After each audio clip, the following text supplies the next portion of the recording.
Hello, and welcome to Group Chat.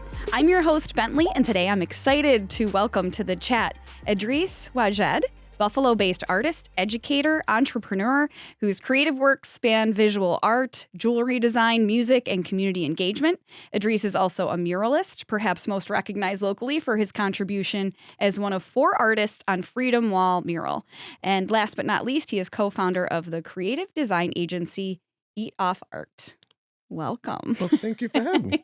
That was a great short bio. I like Hey, you've done a lot of stuff. I like it.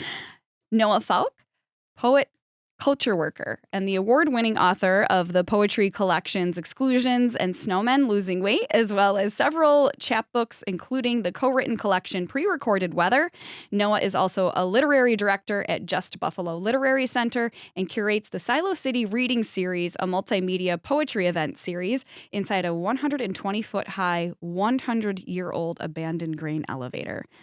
And we're going to be talking more about that. Yeah, that's exactly right. And I'm so happy to have back with us today, Group Chat All-Star, Dallas Taylor, poet, writer, mentor, actor, and director. When he isn't writing or competing in poetry slams, he is out photographing whatever will sit still long enough to take a photo, or working his day job as multimedia content editor at Buffalo Toronto Public Media.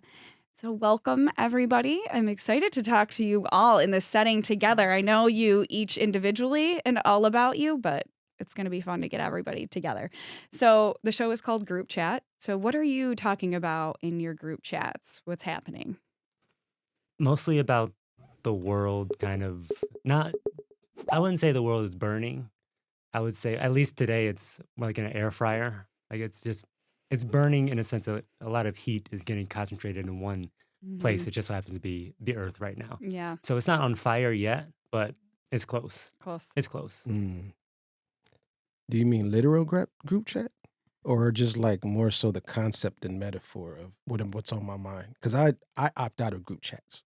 Hey. Because once I'm in them, I can't get out of them. Yeah. No, I love that. Hey, let's go with what's in your mind. I like that. Yeah, same as Dallas. Just kind of considering the things that are going on, more so focused on what I can deal with and what I can handle and how I can contribute. That's my grounding point for myself. It's just like those are the contingencies, as I tell myself. Like people say, "Oh, how are you, Edreys?" I say, "I'm great with contingencies," because I am. I feel great. I think I'm grateful for a lot of things in my life, my family and career, and there are some contingencies. Yeah. You know. Well, we're going to talk about that. And also, I'm glad that you decided to opt into this group chat today, Yes. especially, Yeah, that's right. Yeah. I'm about ready to be out of all of mine as well. So I might follow your lead. Noah, how about you? The group chat that comes to mind is I'm in a music group chat where we share new music or music that's like driving us. Yeah. I think that's one that I think I pay attention to most. I'm not in a ton of group chats, but I think that's one that's kind of where I am most. So what is something that you've recently chatted about? We were talking about the musician Cameron Winter, Mm-hmm. who released a record, I think the beginning of this year, early last year, or Mhm. end of last year, beginning of this year. And it's been kind of spinning on all of it's on our radar. Yeah. Yeah. Well, we will be talking more about music. So great to have you here. Yes. So this coming Saturday, the last Saturday in June, did you know that National Mural Day is a thing? Look, see? Right up your alley, Edreys. That's wild. Do you get a bonus or a trophy for that? Does anybody send you a cake? Well, the answer to that is if they did, then I'd know about it. I'd be looking forward to Mural Day. Like, oh, absolutely. Dallas, you're in charge next National Mural Day to bring a cake. Okay. Okay. I'm on it. All right. Yeah, I'm on it. buttercream. But yes, only from Tops. If you're listening now, Dallas is a cake connoisseur. He's a fan of cake, so he'll be in charge of that. So the day recognizes the power and beauty of murals and the artists who create them. I get the feeling, Edreys, this is not why you create art, right? Just to have a day named after it. I am so clueless on. I mean, really. I mean, considering I've been publicly recognized for doing murals since 2017, right? Mhm. Yeah. And this is my first time hearing about this. Otherwise, I'd be sharing all of my artwork affectionately on Mural Day. Like this is bizarre, but good. This is good news. This is Now good you news. Is this now new? you Is it know. a new thing? I mean, I feel like it has to be. This is my Yeah. first time learning about it. Was this week. But it wouldn't be. So But it could have been around for some time, though. Sure. yeah, Like Mhm. if true, I mean, murals have been going on. I mean, the since cave AKG times. just celebrated the 10th year in it Oh, Yeah. yeah, that's right. itself, right? Right. So I'm sure we're just catching on. Yeah. That's what this show is about. We're educating. You mentioned the AKG. What are some pieces of public art in Buffalo that have stayed with you, or maybe you visit? Wow. Edreys has been This- involved in some of them. Mhm. Is this question for me or just? I'm putting it out Particularly- there. You All can, right. yes, you can answer first. It's interesting. I mean, for me personally, I'm always going to point to the Freedom Wall Mhm. because there's a lot of liberation for the Freedom Wall there in the community on several levels, like for the community, for myself. And it was pivotal in my career, Mhm. certainly Mhm. pivotal in my career and all the work that I've done thus far after that. So I always reference the Freedom Wall, and I don't know. I have to shout out Chuck Tingley. Mm. Yeah. Just Mhm. about anything Chuck Tingley touches, Mhm. I'm blown away by. So, yeah. Shucks and So talk a little bit about the Freedom Wall for, reminding people of what that is. So the Freedom Wall was a project that was led by the Buffalo AKG, then the Albright Knox Art Gallery, now Buffalo AKG, where it featured 28 civil rights and human rights leaders, particularly African American, who've dedicated their life's work to justice, right, and human rights and things of that nature. There were 4 artists that were selected for that wall, for that project. It was John Baker, Chuck Tingley, Julia Bottoms, and myself. And that was really it was a multi-layered project and approach in the sense that the way that the Albright Knox rolled it out did not sit well with the community. In the way that they only had one artist. That artist, they did not seek out any advice or input from the community as they were moving into the community to really just push forward with the project without any consult from the people that live and share in that space. So, the Albright at the time, Albright, the AKG, they did something that was kind of paramount in the sense of like they halted, and stood still in their tracks and just kind of rethought everything and really went into the community, had conversations. What did we do wrong? What did they, et cetera, et cetera? What would you like to see? And the project that you see now at Ferry in Michigan, the Ferry in Michigan for the Freedom Wall is like a prime example of artwork, public artwork done correctly, with the least harm. Mm-hmm. Yeah.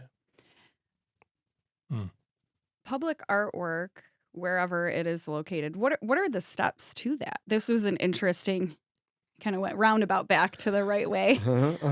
Why is it important to have public art reflect the space that it's in? And how does that really come about?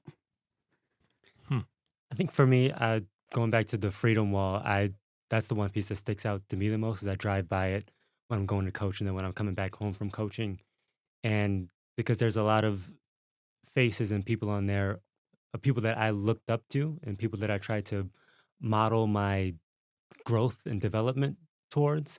Like I used to always tell myself that the Montgomery bus boycotts were 1955, 1965, but MLK was what 23, 24, 25 years old. And then me, well, this was 5 or so years ago now. It's like, oh, I'm 24, 25. Now what am I doing to make my part of the world a better place? And that is a reminder as I'm going to go coach and mentor these young kids. Like, all right, they're looking at me as someone who can be someone they can look up to as well. So hopefully I can be that voice to them. And that also leads into some of the poetry stuff that I do. So I think public art, it can be a thing where someone can look at it and be inspired by it, can be motivated by it, and also can just be calmed by it, get the sense of like, all right, art is nice to look at. It can calm you, it can affect all the emotions that you kind of have. So, and that's Yeah. what the Freedom Wall kind of does for me. And that's what I think public art can do for people. It can elicit emotions that can move you. And that's what art is all about, trying to move people in different directions. I And you agree. mentioned, driving back and forth to coach soccer and seeing that art. So public art is in your life. You don't have to go to a museum or go somewhere else outside. So you get that art in your life and what you're doing every day. Yeah, that's one of the wonderful parts about it is that it's accessible. The Yeah. accessibility to it, like you don't have to pay a fare. You know what I mean? Yeah. As long as you know where it is, you can interact and engage with it. Yeah. How you see fit.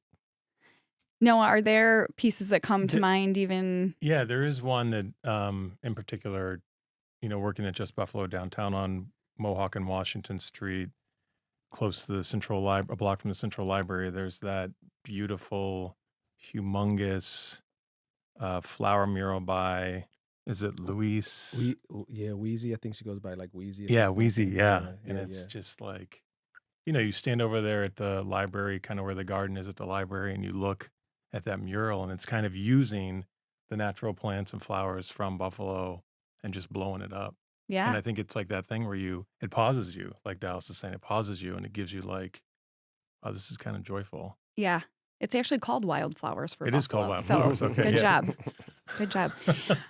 Edreys, you mentioned something about accessibility. So it is free. This art is free for the public, but artists have to create this. Yeah. So, and I know that your work is valuable. Artists' work is Mhm, valuable mhm. and is not free. So, can you explain different ways, or any of you explain different ways that these projects come about? Because I know you could have maybe a building owner that commissions a piece, or you might have somebody that says, we need something in this space, or something like the AKG wants to do a public art piece. So, how do these things typically work for you?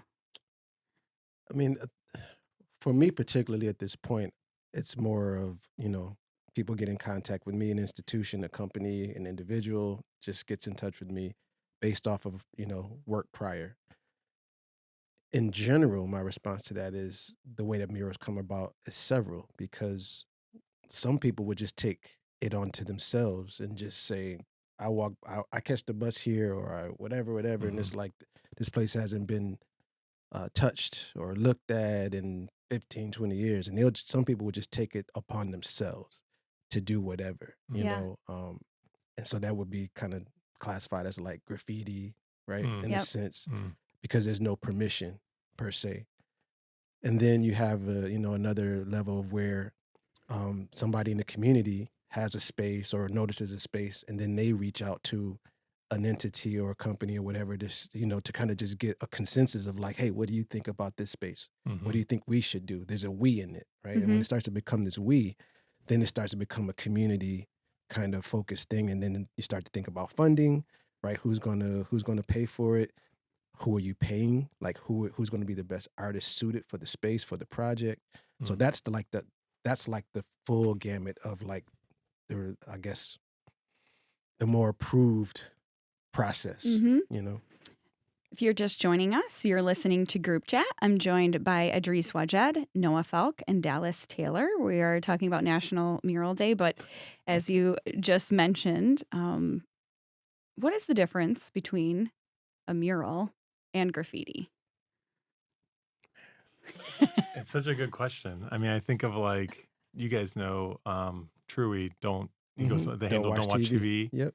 And I think he does these, I mean, to me, it's like a blend of both. It's like a mural that's also graffiti.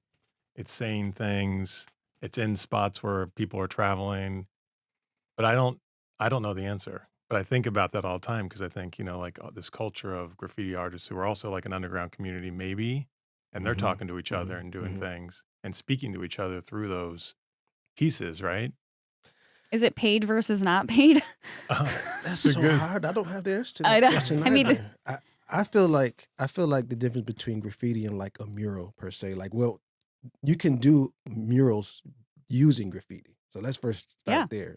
But I would say mural in this context would be more, again, permission based, right? Agreement based. And graffiti is, again, just the self motivated initiative person who has the skill to do whatever it is. And what I think it comes along with graffiti is that it's more anonymous, and it's only for the graffiti artists who can recognize Noah's tag, who can recognize, Dallas's tag. Whereas you and I walk through the space, we don't know who that person is. Mhm. Like, we don't know. Murals, on the other hand, you know exactly who the producer is and the why behind it. Mhm. Yeah. Well, and it's interesting that because I did want to get to tagging. hmm And where does Which I, tagging fall into this? I'm no expert on it at all. I'm no expert on it. So, Because a lot of artists have become famous Yeah. because of their tags and become famous graffiti artists. yes. Maybe end up doing a mural. Oh, yeah. And being invited into like prime gallery spaces Mhm. eventually, artists like Cause and Shepard Fairey and, Right. they were all tags. Like, I mean, Futura, Right. Yeah. On the side the of, world class Futura. Yeah, he just yeah. did one on Elmwood On a couple Elmwood, years yeah. ago with the AKG, right? Yep. Like, Mhm. this is a guy who's been doing it for 50 something years or whatever. How old he is? I think he's in his 60s now. Yeah. 40 years or whatever. Started out just tagging. I think it's just a way to use a different kind of platform. 'Cause think about like Instagram, like you tag, this is my picture, my name is kind of tagged as this thing. If it's someone else's art, I tag them in it.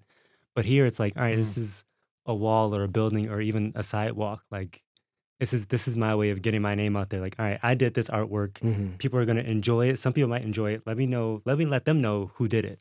Yeah. Mhm.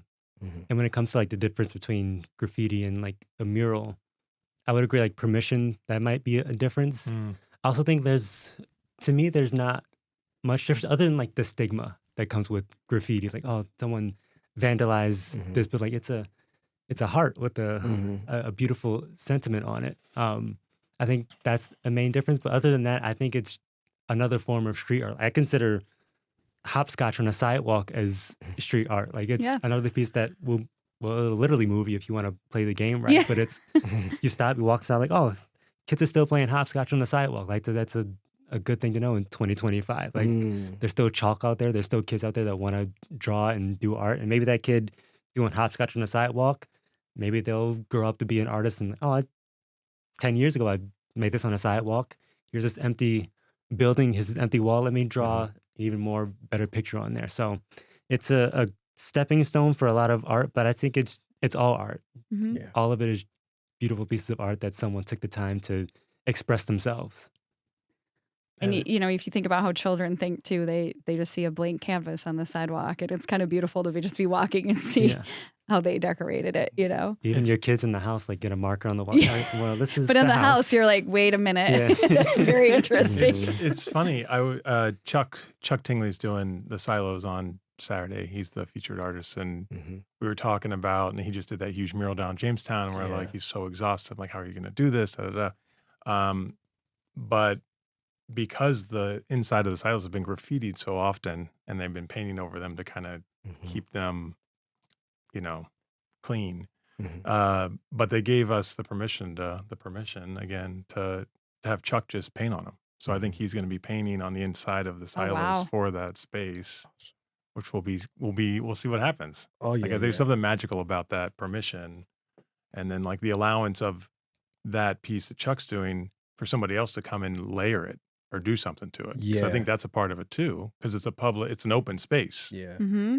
Yeah. So I don't know. There's It'll something. morph. Yeah, it'll It'll, morph. it'll morph. Yeah. And Chuck's like, yeah, He welcomes cool. that kind of thing. Yeah. Yeah. For those kind of things, like Right. in the silo, but Right. I don't think it's so to that point. Yeah. To that point about a public place, artists coming into the silo, creating art in the space that other graph artists kind of come into and will decide to add into the recipe. That's far different than murals, Mm. right? Though, like what stops the invitation from an artist, tagging or Right. graffitiing over, like, a respected mural piece. Yeah. The AKG public art platform. What is the answer to that? And Well, I yeah. guess it's scary. Because Yeah, you're talking it about a is. mural covering up somebody else's work that they might have thought was, someone else's graffiti. Even if it was graffiti, it was Mhm. art for somebody. Right. Yes. Yeah. So what about the reverse? There's a line there. Man, we're Yeah. getting deep here. I wonder, would they ever consider looking at buildings, like something like the inside of the silo, and trying to uncover what might be under that paint, the graffiti that might be under there? That might be interesting. Yeah. Maybe. I know it's so aged. Yeah, I mean, yeah. these stories, I'm sure they'd find something. Yeah. You know? Oh, totally. Edreys, what are some of the other murals that you've done? And once you start doing murals, do you think differently about city spaces, or do you think differently about canvases when you're in your everyday life now? Yeah. Well, the, yeah, it changes. It certainly changed how I think of things in general, because scale matters, something I'm doing. So two things: scale, and then, observation. So scale, if I'm drawing on my lap and I can be private in my studio drafting and drawing. When you go out into the public space and you're on the block, you're on the street, right? You're, again, about this accessibility thing. Like, you're accessible and people are able to then too observe you, and like, you have to be prepared for what that is. Oh, yeah. You know what I mean? So now your process is nakedly outward, right? And showing in whatever it is, how long you're thinking, how long you're paying, whether you're deep into the practice or whatever, like, people are able to watch and observe, and you have to be able to prepare yourself to engage with that kind of, activity. So, but I mean, in every project that I've done, what makes it most special is that the preparation before is that I get, again, permission from the community, approval from the community, so to speak. And not everything's a home run. I can't say that everybody loves every single thing that goes up. But for me, I'll just use one example. There was a mural that I did over on Bailey and Amherst in like 2017, and in 2018 it was vandalized. And it was somebody put like wheat pasted posters on there with some derogatory, statements and things of that nature. So I got a call. I got a text, and then by the time I made it over there, it was already removed.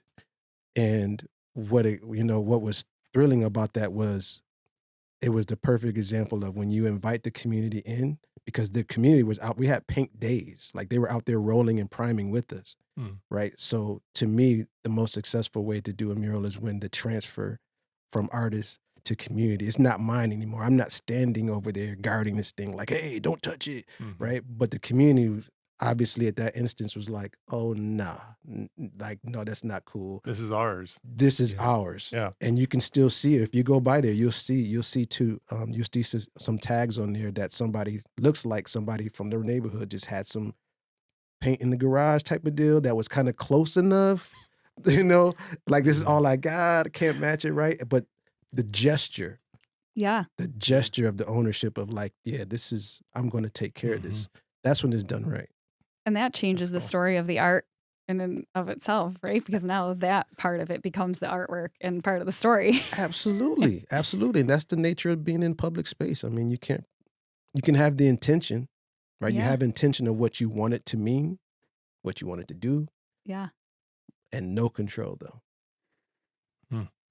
Well, when we come back from the break, I want to talk a little bit more about this and talk about mental health in art, and then roll that into our discussion on poetry, which is Dallas's time to shine here, and how putting your feelings into a poem might just be the best form of free therapy you didn't know you needed. So don't go away. Group Chat on BTPM NPR. We'll be right back. Thanks for joining us again on Group Chat. I'm your host, Bentley, and I'm joined by Edreys Wajed, Buffalo-based artist, educator, entrepreneur, whose creative works span visual art, jewelry design, music, and community engagement.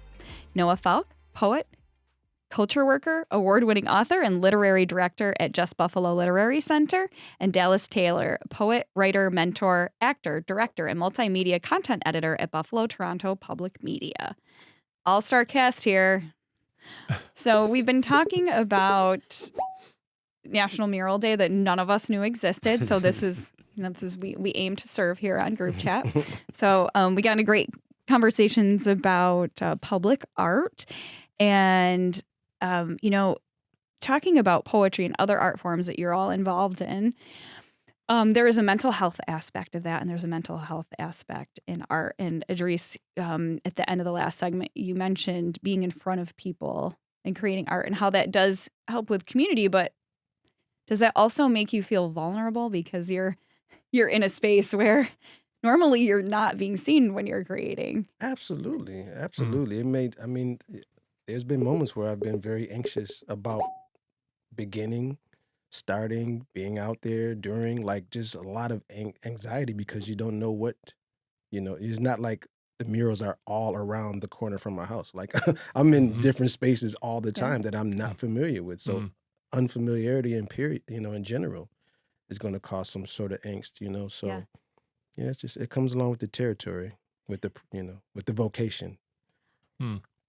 How does creating different art forms, um, does it help with mental health? Does it cause anxiety? What's the range of emotions? I think there's a little bit of both, especially in poetry, where it can be this form of catharsis where you're expressing yourself, you're expressing the most vulnerable parts of yourself and being very honest in a public space.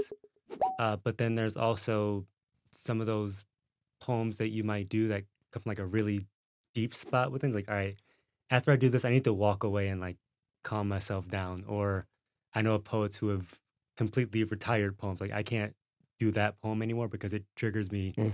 so much.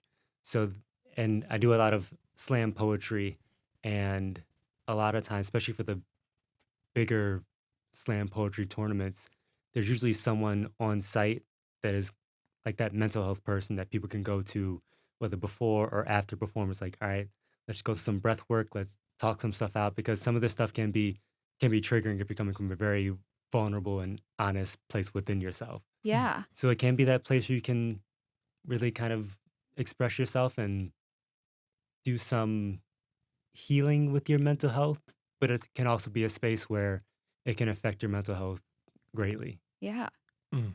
That's interesting. I did not know that there were mental health people behind the scenes.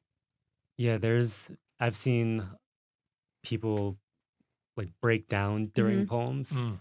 Um, and it's all sometimes not just from the content of the poem, but also just the environment of doing that in a public space. Yeah. And especially in a high intense environment, you may forget a line, forget a word. In a slam poetry tournament, you only have 3 minutes to do your poem. So now you take 5 seconds trying to run your mind back. What was that line again? And there's competition on the line. There's other poets in front of you. It can be a very intense space to be in. And I've seen poets kind of just break down, and Mm. it can be a rough spot. But Yeah. the beauty of being in a poetry community is everyone has experienced that. It's like, all right, we get it, we understand, and like no one's gonna judge you any differently because you missed a line or you broke down during a poem. Yeah. And that can be a really healthy place in the arts too, where other artists understand, all right, I can see what you were feeling here, and I can I can sense that, and I can understand where you're coming from with that. Noah, you've been nodding. Yeah, I mean, I'm thinking about just the process of creating, and I was also just thinking about while Dallas was saying that, like how healing and how healing reading and writing are. Like I often think of the acts as meditative. You're alone when you're sort of writing, or at least I'm alone when I'm writing and reading, and you're sort of riffing on the imagination. You're pulling your imagination in different directions, and it makes me think about how that kind of natural act of thinking blooms new thoughts, blooms new emotions. Yeah. And I think that's one thing that poetry does so well is like allows you to be in different spaces, be empathetic to different voices, be in when you're reading different voices and different people from different generations, from hundreds of years ago, from different cultural communities, and like how Mhm. that's language brings us all together in those spaces. Is there a feeling when you're creating art? I know you touched on this a little bit, Dallas, of getting it out to get it out of you, but then also it goes somewhere. So does it feel therapeutic to get it out, even though then you may have to end up processing it in the next phase? I think there's something to that, especially when it comes to the content that I'm writing. I started out writing a lot of love poems, and in a slam poetry environment, those really don't do well. because- but I've noticed every time that I've done one of those, it's when I wrote it, it came from very sincere, very vulnerable place, and then to do it in public, there's something very comforting about having another man come to me and say, "Hey, we don't talk like that," and I'm so grateful that I was here and heard that piece because I feel the same way, Yeah. and that's what keeps me writing those pieces and what keeps me getting those pieces out. Yeah. It feels good to write it and express it out, but then to get the feedback like, "Hey, I felt the same thing, and I know exactly where you're coming from," and I think that is the aspect of when you get it out and knowing that someone somewhere is going to appreciate it. Yeah. There's Mm. not going to be an environment where everyone hears a poem like, "Oh, that was trash. I can't relate to any of that." There's someone in the room is gonna relate Mm. to that poem, and I think that's part of where that mental health person comes in. If you're in a poetry environment, you're gonna hear so many different stories. Something there is gonna touch you, and you might sit with it for a little bit, and then you might need to talk to someone afterwards. But I think that's the beauty of art. It's there to touch you and move you and have you find something within yourself that relates to it because we're all artists at the end of the day. Yeah. Edreys, are you hearing similarities or differences Absolutely. in terms of your art with the Yeah. poets and the writers in the room? Like for me, I mean, the thing that occurred to me is like there are certainly individuals that use writing, reading, whatever, but particularly like writing because there's a force of the hand, which is similar to drawing. It's the same force or push of the hand. And there are some people who need it as a form of release, right? Or muse, something that just, the same way somebody will plop down and watch a Netflix series per se, right? There are Mhm. some people who will spend just hours. I need to get this writing off. I need to get this hour. Like that's their distraction, like their healthy distraction in a sense. Then you have some people, in my opinion, like me, it's just art is just my lifestyle. Like I never resorted to it to do a thing. Like it's just always been who I am and what I do. So it's like people like, oh, Dries, when you're not doing that, what do you do for fun? You see what I brought to the studio. I mean, It's a tablet, so you can yeah, physically write and draw. yes, Yeah. yes. So this is what I do for fun. I do it all the time. I know how to use it as a tool as well. Like if there's something that, that I need that I'm mulling over, I think that's the benefit of some of these things that we're talking about too. Like Yeah. it allows you to process without actually, thinking of the thing. Because some people, that little thing that you're trying to take your mind off of Mm. can then find resolution when your mind is more relaxed, to something. It's Ah, like problem solving. I yeah. think it allows for creative solution finding, Mm. so to speak. Noah, you mentioned writing and reading as a creative outlet. What is that process like for you? Where does it start?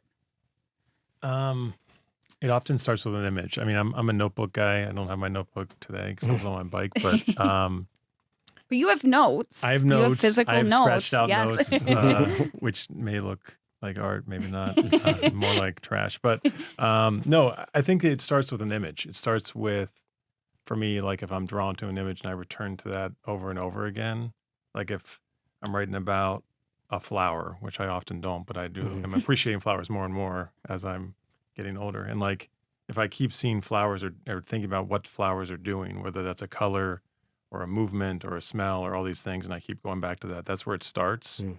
And then it continues with trying to explore that. And I think it's all rooted in kind of the attention that's given to it. Like how close can I look at this thing, and how can I surprise myself in translating it back out? Yeah. I think that's kind of how I process. How do you and know when it's done? I don't think you know. I never think a poem is actually finished, even if it's published. Like I look at it 10 years later, I'm like, That's interesting. I could rewrite that, Damn. Yeah.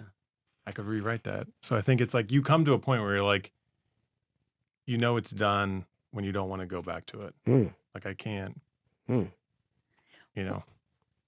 And then the interesting thing to me about poetry too is I know people that write poetry and never will say it out loud.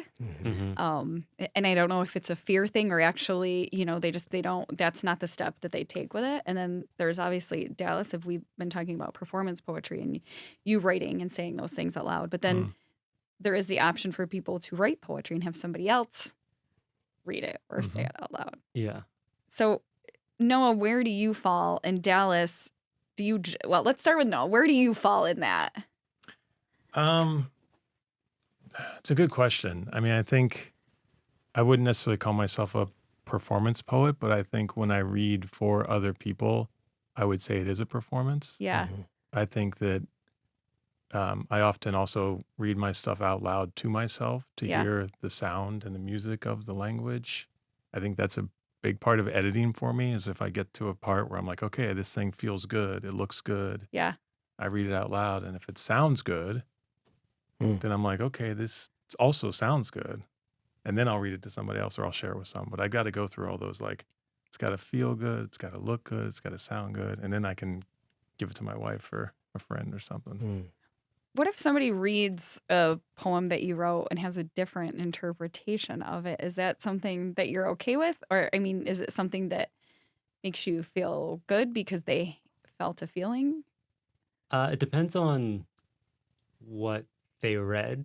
Yeah. Because there's some pieces that me personally I would write that is very direct. Like this is what I'm talking about. There's no interpretation at all. Like what I said is what I said. But then there's other pieces where it's more vague and more broad, where you can kind of draw different interpretations from what you read there. So it depends on what they're reading. Yeah. For a lot of my pieces now, they are very direct, but I would say a lot of pieces that I wrote a long time ago are more so abstract and broad and vague. And those are the pieces where I started out writing and I wouldn't share it at all. Like I've been writing for almost 10 years now, but there's poems that I wrote 10 years ago that have never seen the day of light. I've written them, and then once it was done in that moment, I've never looked back at it again.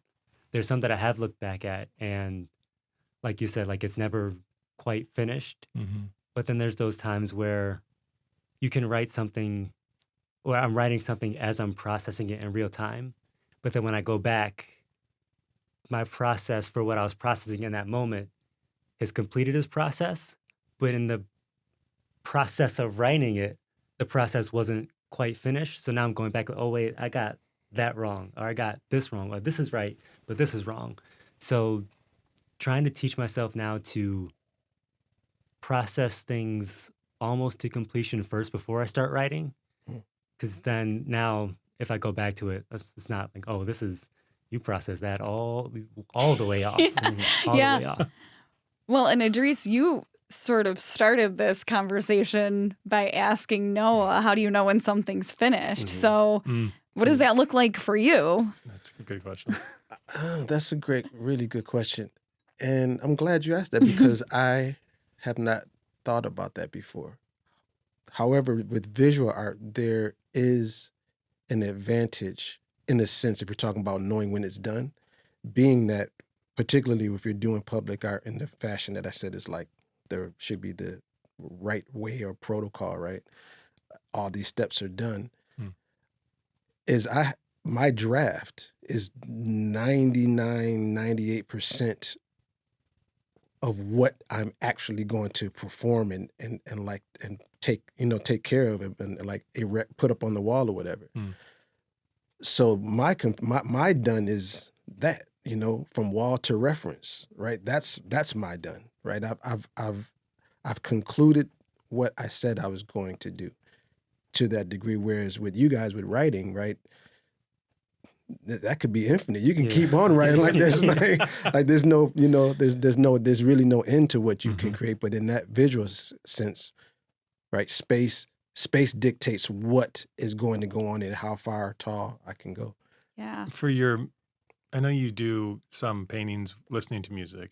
Yeah. Is that a part? So in that process where you're painting while you're listening, would that dictate kind of like, hey, this is done because this record's done, or this, you know what I'm saying? That's far more far more I know it's a different comparable. No, that's thing. far more comparable though. Yeah, my personal practice of interpreting music into mark making and knowing when I'm done. It's this fine line between one more line and congestion. Like there's because the next mark that I make, I can't undo all the marks before that made that one stand out, right? And that's intimidating, right? And so for me, it's a matter of it's a slight amount of time where I'm like hand to the canvas, hand off, like, right? Yeah. And if I gotta tip my head like this and squint my eye, like I don't know, then I don't do it. You know, yeah. I have an anxiety about hanging the wrong things on my walls, so I can't even imagine what that's like. Like, I don't want to put a hole in my wall if I'm going to hang the wrong painting. Wow. Yeah. So, I mean, that's just another. Yeah, I know. But that's you another saying thing that just made me I felt that anxiety in my body. In case you just joined us, you're listening to Group Chat. I'm your host, Bentley, here with Edreys Wajed, Noah Falck, and Dallas Taylor. Now, we are going to get more into the music behind art, and we're going to talk more about music. We've been talking about poetry and reading. And Noah, you are the creator, the producer, founder of the Silo City Reading Series. Can you talk a little bit about that and what it actually entails? Yeah, so the Silo City Reading Series, which is put on by Just Buffalo Literary Center, we started it in 2013 as a poetry reading, and a lot of it was we didn't just want to have it be just, hey, let's go see some poets, which there's nothing wrong with that. But mostly when you have a poetry reading, the only people who are going to come are poets. So we wanted to kind of invite all the art forms in. We wanted to invite visual artists, dancers, filmmakers, but also have a musical component. So we always have live music in between the two poets. And probably the most unique thing about it is it happens inside a 100-year-old, 130-foot high grain silo on the edge of the Buffalo River. So it's cool, and it's been really fun. Edreys did it back in 2017, 18. I feel like 18-ish, yeah. 18, 19. And he did some live painting, and it was like so cool. And it's like, it's also just community. Like it's like the people who come out and support it and who sort of appreciate art on all scales, kind of like what we're talking about, like the visual arts, the poetic arts, the musical component. I mean, it's really kind of wild too. Do you feel the history of the space when you're in that space? It's been, obviously there's a history, but it's been transformed in different ways. Yeah. Well, for me, stepping in that space, I've been in there a few times, along with the series. And it provokes imagination. That's what it's going to provoke imagination, because our perspective of what we know as life today is what's informed us as we walk into the space. But you can't walk into the space without wondering 100 years ago, the people that actually were in this space working with, like, the materials and the products and things that moved and shifted, and the smells. Like, for me, that's what I investigate when I walked in there. I'm just like, my imagination was just like completely like pricked, like, wow. But you can never grasp it though. That's the thing. You will never be able to hold it in your hand. You can touch the wall, but you can never, the experience you can't put on or hold. Does it just look like one big blank canvas for you when you see those walls? Well, 100-foot wall, mind you. Like, I mean, these things are incredibly high, But yeah, I mean, it's certainly blank canvas.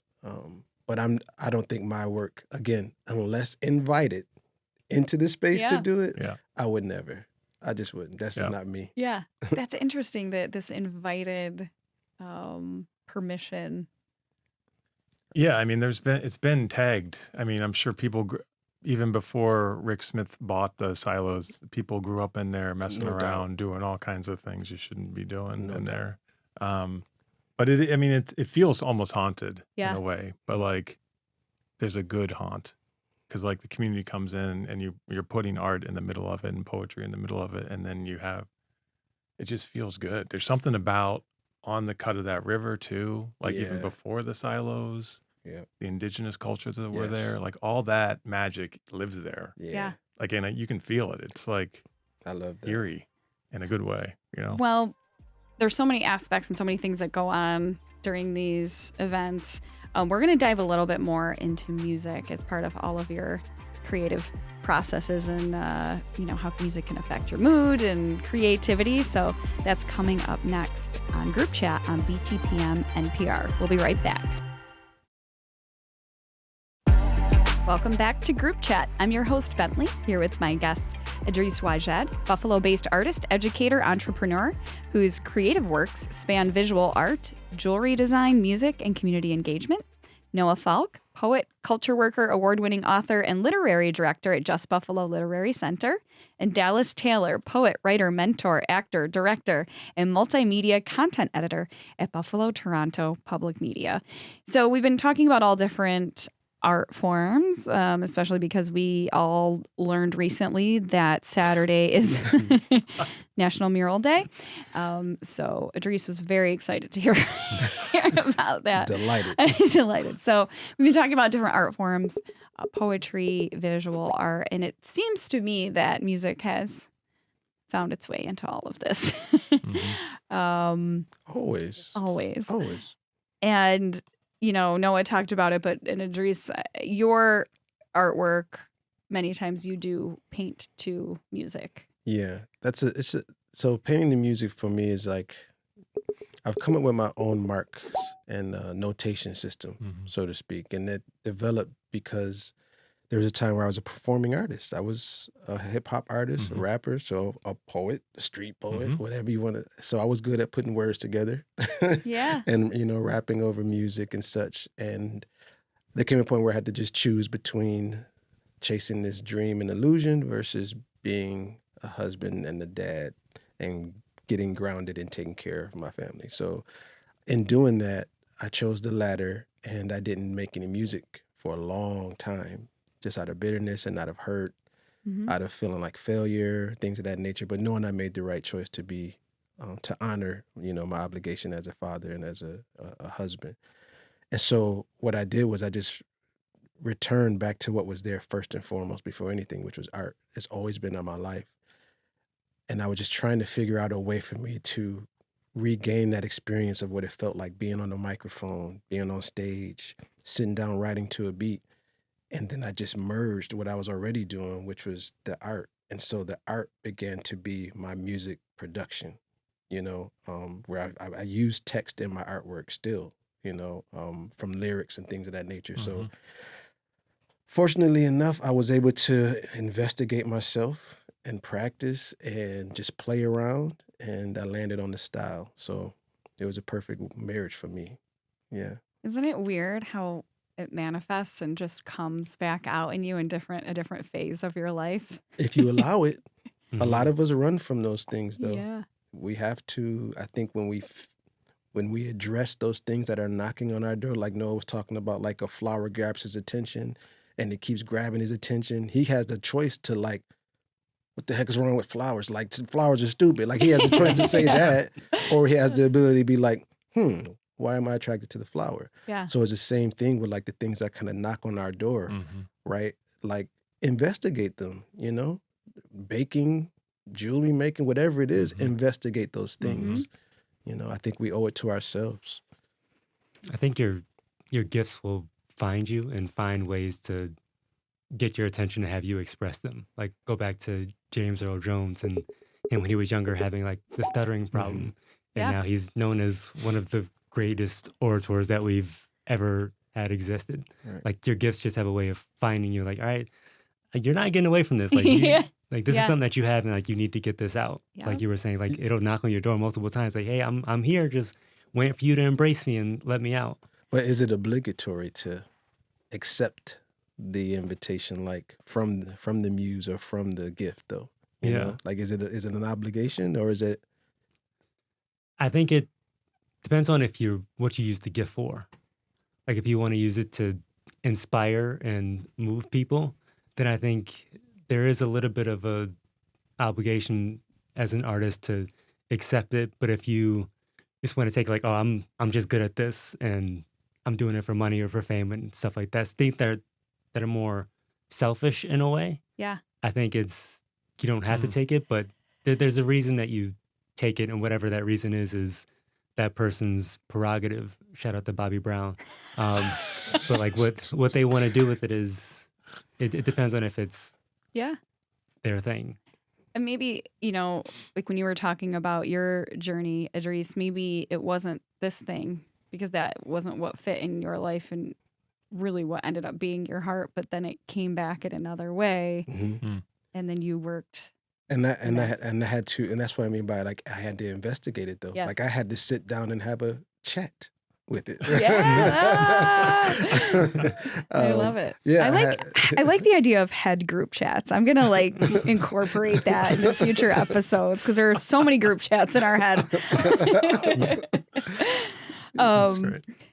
Noah, for you curate these the people and experiences and the artists that everybody's talking about. Is there an obligation? Do you feel an obligation to get the work that these people are doing out to the audience?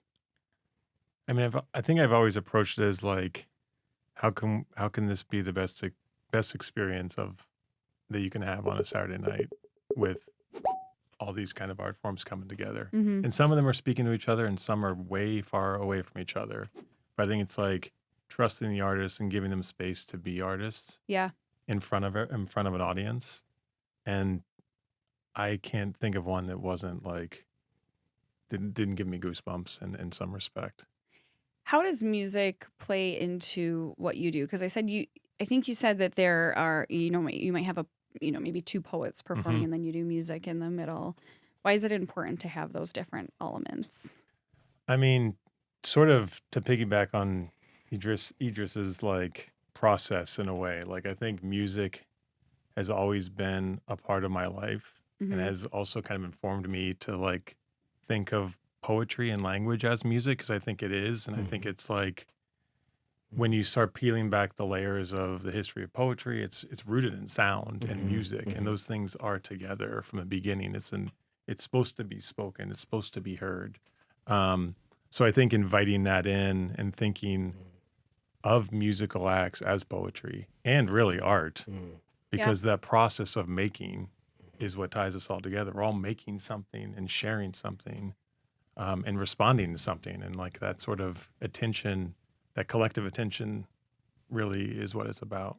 Well, and I think that if you think, talk about accessibility, I think, probably our earliest memories of being exposed to art or poetry probably were music. When you think about early memories, even, with nursery rhymes and songs you sing at absolutely. school, or, hearing music that your parents are playing. Like, I know that was probably my first exposure to poetry or any type of art form. Yeah, I mean, if you think about it too, I mean, when we're at our very at the inception or infancy stages, right, within our mom womb, you couldn't see anything, but what could you do? You could You hear. can hear. Everything's auditory, Yeah. right? So we're experiencing, without us knowing it, we're already experiencing the outside world before even seeing it. So sound is that crucial to our development and to our to who we are, for sure. No question about it. What music do you remember being some of those, the music that maybe started to shape you or maybe that you started to see as an early art form? I recently wrote a quick poem on this a week ago. When I was younger, on our neighborhood on Northampton Street, I had 3 younger siblings at the time, and then the house next door had about 5 kids around our age. But then the house next door, this woman named Miss May, every summer, like every morning, she would be outside on the porch listening to AM 1400 Solid Gold Soul. So every time we're playing outside, I'm hearing Marvin Gaye, I'm hearing Nice. The Temptations, I'm hearing Aretha Franklin Oh my gosh. at like 9, 10, 11 years old. Yeah. So I guess now people say I'm an old soul, but that was the music that I was listening to at a younger age. So now that influences a lot of what I listen to today. Like I don't listen to a lot of contemporary music, and it's a lot of old school stuff. Like like the Marvin Gaye, Yeah. Temptations, a lot of That's Stevie cool. Wonder. Stevie Wonder is my favorite artist Yeah. of all time. I think he's the greatest in any category you want to talk about. I agree. Vocal, production, all of it. He's Yeah. the best. And that was formative for you. You know, that was informative years. Yeah. And you associate it to a very specific memory. Yeah. Mhm. I'll You know- always remember Miss May. See? Yeah. Mhm. Like, how many memories do you have of that time, that age in your life, I but you know. remember specifically the music and the person's name? Yeah. You know? Music is magical like Yeah. that, though. Mhm. Yeah. Like, it can transport us, Mm-hmm. transport you to the porch, to the street, Mhm. right? To the park, wherever. Like, and that's what I love about music the most. Without even leaving your seat, you can be transported emotionally as well, like whether memory or emotion. Yeah.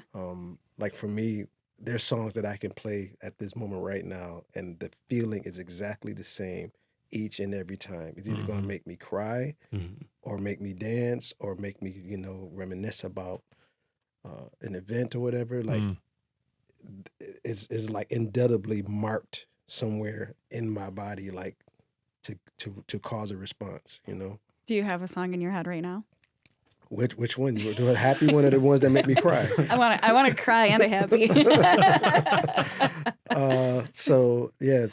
I would say Jamaica Funk by Tom Brown is like a song that takes me back to Drexel Road, early 80s, at my grandmother's house where I spent the summer all the time. And WBOK had Freddie Patrick on the radio at the time. And every household from the time I walking up Fillmore to whatever, like whatever's on WBOK at the time was blasting through everybody's That's window. cool.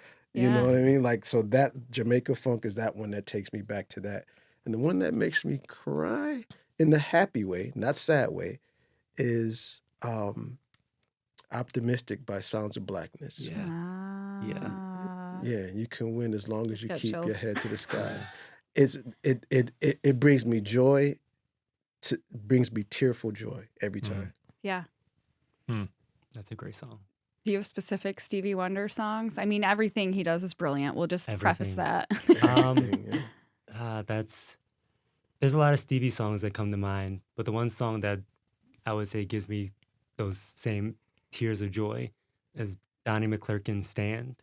I remember being Mhm. another indelible memory. I mean, in the car with my godmother driving through Kentucky, just listening to that Donnie McClurkin album, like just hearing all those songs. Stand, Yes Wow. You Can. Like Wow. Stand that's my song that I listen to. When I need something to uplift me a little bit, I put that song on Yeah. every single time. Wow. Every single time.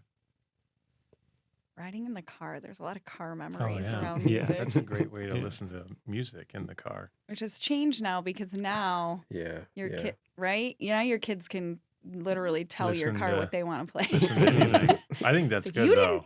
You didn't have it. I Well, think it's good. it is, but I think the reason that we were exposed to a lot of the music that we was Right. because our parents or aunts or grandparents were listening to something. If we had the choice, we Good might have point. said, put this on, Yeah. and so they don't have to do that as It- much. It's really I digress. it's interesting because I have many formative things, but they're kind of embarrassing. So I'm thinking of a song when we brought my daughter home from the hospital from being born. She wouldn't stop crying, and I was like, you know what? I'm gonna put on a song, and I'm just gonna hold her and play the song. And I remember the song, and many people might not know this song, but it's by the artist Smog, who goes by Bill Callahan now. Mhm. And he has this song called Teenage Spaceship. And it's just this slow description of a spaceship, and the windows are so big, they're stars. Mm. And like, she stopped crying. Wow. She She stopped crying. I was holding her, and the song Wow. was going on. I was just like, there's something, I'll never forget that. You Wow. almost just made me cry thinking about that. Yeah. And Wow. so anybody listening right now, if you need a song to put a baby to sleep, Yes, that's right. Stop try crying. that one. Not Baby Shark. Baby Shark does work. That's in desperation. That was a recommendation by somebody, and I tried and it worked, and then that was the end of it. So yes, Yes. use Noah's suggestion because Yes. otherwise you're in it for life. And then putting yourself in that space when you hear certain music, in your creative lives, Mm-hmm. do you put certain music on to be able to be brought to certain spaces, or does the music start first? Or do you know the piece that you want to work on, so then you put on certain music, or do you how does it work? Which comes first? Yeah, it toggles. Yeah. It toggles. Like sometimes I wake up in the morning. I hope you all experience. I hope it's not just unique to me. But sometimes I just wake up in the morning and a song is on repeat in my head. And I'm like, I didn't even play this song before. Yeah. Like That's right. why? Yeah. You know? And so sometimes That's cool. those are just kind of start my day, and I just take note of those. Right? Yeah. I just kind of take note or what have you. Other times it's certainly more deliberate though. Like it's just particular groups that I love, and so and you know the catalog of just music is continuing to explode, right? So I'm Incredible. never going to be able to put my hand on every single song, Yeah. Yeah. you know. So I selfishly chase all of those songs. Like I just I can do an entire album. You should. You Like, should. You know what I mean? Like I Yeah. can grab an album and just go song for song, off the wall, Michael Jackson, right? Just go all the way. Yeah. Mm-hmm. I did the Michael Jackson one at the Oh, at the Silo. Silo? Is that Michael yeah, Jackson? Yeah, Oh my Baby Be gosh. Mine was the name of the Oh, man. song. It was Baby Be Mine was the Oh, name of that wow. song. Yeah. I think we need a repeat. Gotta go back to that. performance. Go back to that. Yeah. I think we need a playback on that. That would be cool. And then how, I know we talk about memories. How does music heal along with the other art forms? Are there healing components to music? Is it something like poetry where even if the memories are bad, does it still get it out? Does that help you to process it? They're calming effects. I think so. For me, I listen to a lot of gospel and worship music, and that puts me in a space where I can, if I'm having a bad day, it reminds me that you have much more to live for, much more to be happy about and joyful about. So continue to live your life in a positive way. Yeah. But the music influence in the art, I think I have those same moments we wake up, like, why is Alicia Keys no one in my head? Like, I've not listened to Alicia Keys in a while. Why is this in my head? But then there's other times where I'll be listening to a song and I'll hear a line and it's like, I like that line. Let me see if I can create something based off that. Mm-hmm. Like one poem I wrote was based on a line from a J.P. Sachs song. And the line was, if love ends, is that not what we call it anymore? It's like, there's something poetic in there. Like, how can I flip this and make this happen? I have another poem where it's just all Stevie Wonder songs. Because one night I was listening to Stevie Wonder and heard the line, how's the poem go? I forget how the poem goes now. But it's, you can feel it all over. You can feel it all over. You can feel it Duke, all Sir over. Duke. Sir Duke. Yeah. Yeah. And I was listening to that and like, let me use that to create something. That's awesome. Because you notice a lot of poets will start a poem off with a song. And it's most of the time for me, it's because I've created this while listening to this song, or the other way, I created this and when it was finished, oh, this reminds me of this song, and it kind of takes you back that way. Yeah. Maybe as we were talking about not being able to escape your calling, maybe these songs are being sent to you overnight when you wake up. Listen to me getting deep there, telling you I what like you need that. to be doing. That's good. I subscribe to that. Yeah. I can The subscribe next to song that. you wake up to, you never know. So I know there's upcoming events with Silo City Reading Series that kicks off June 28th. What is everybody doing this weekend? Edreys, do you have anything coming up? Dallas, so what are you doing this weekend, and what do you have going on that you would like to tell people about? We'll start. Who do we want to start with? We'll start with Noah because Edreys looks like he's trying to remember. He actually has something. He's trying to think. I'm going to give him a minute. Well, we are doing the Silo City Reading Series on Saturday, June 28th with poet Graham Faust, poet Amy Dieth, musical guest from New York City, Allegra Krager, and painter Chuck Tingley, who I guess we're going to be celebrating National Mural Day. Yeah, Mural Day. I'll have to let him know that that's happening. Yeah, that's going to take up my whole day. That's my Yeah. whole day. Yeah, I'm I excited mean, for it. I can understand why. Yeah. Dallas, how about you? Nothing coming up for me this weekend, although every Tuesday I tried to go to the Empty Coffee Cup Cafe on Oak Grove. They have an open mic there from 6 to 9. A lot of legendary local poets have been brought up there. Brandon Williamson, 10,000, Bianca, L. McGraw. Like that's Vanetta T. Wow. Rose. Shout out to Vanetta. I love going there every Tuesday to just be with the community, just express yourself. So every Tuesday that happens. But this weekend, I'm taking a break. Our coaching season is over, and I get to take a break from not yelling at the kids, but mentoring. Waking up early Mentoring. to chase them around. yeah, chase the ball around. Yeah. Glad you get a little bit of a break. But thank you for telling us about the Tuesday night Absolutely. series. Edreys? I have nothing. I really don't. I mean, I have a lot of projects that I'm, happily, moving towards as far as like drafting ideas, and so that's what's going to take all of my weekend is just time to process and just continue drawing. Like I have 7-day weeks. Like I don't. You don't get a weekend. No. I stopped subscribing to weekends a long time ago. Once my career became solely entrepreneurially based on the arts, like this. Yeah. There isn't a separation. No, and I don't mind. I don't mind. Yeah, I really don't mind. And it's definitely not 9 to 5, Monday through Friday. Nope. Not at all. It's 10 to 10 some days, Well, we're thankful for you because then we get to experience your art. So we're thankful that you have chosen that. I'm going to actually be in Toronto because Toronto Pride is this coming weekend, and we are part of the parade on Sunday. But I'm going to go up early on Saturday to hang out in Toronto on Saturday, and I always have to get to things early, so I'm like, I'm just going to get everywhere early Sunday morning, so I don't have to worry about It's on Sunday. It's on Sunday. Okay, cool. There's festivities going on all weekend, but the parade is on Sunday. So yeah, that'll be my weekend. You guys have been inspiring me for the playlist I'm going to listen to on the way to Toronto. So that wraps up today's episode of Group Chat for now. If you want to continue the conversation, make sure you follow us on Instagram and Twitter at BTPM_NPR.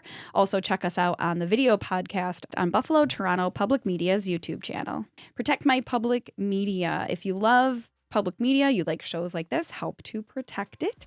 Informational emails, things like that, everything you need to know to stay up to date and who to contact. You can just visit protectmypublicmedia.org to learn more and take action. I'd like to thank my guests Edreys Wajed, Noah Falck, and Dallas Taylor. I'm your host, Bentley. Have a great weekend, and thanks for listening.